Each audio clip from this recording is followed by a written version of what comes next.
नमस्कार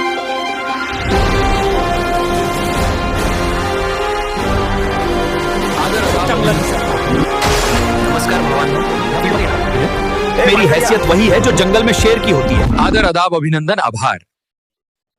स्वागत करतो आणि सुरू करतो आजच्या कार्यक्रमामध्ये एक सवाल और. नमस्कार भावांनो, जसा की तुम्हाला माहित आहे, आज आपल्या शो मध्ये जंगलाचा राजा आलाय. ए माडकडिया, नीट प्रश्न विचार, माझ्याकडे जास्त टाइम नाही. जसा की सिंगदादा, आजकाल तुम्ही बघितलं असेल मंकी व्लॉग. लय सपोर्ट भेटत आहे. तुमचं काय म्हणणं आहे यावर? आणि तुम्ही ह्या फील्ड मध्ये येणार आहात का? वाह मंकी साहब, सारा शहर मुझे लायन के नाम से जानता है और इस शहर में मेरी हैसियत वही है जो जंगल में शेर की होती है.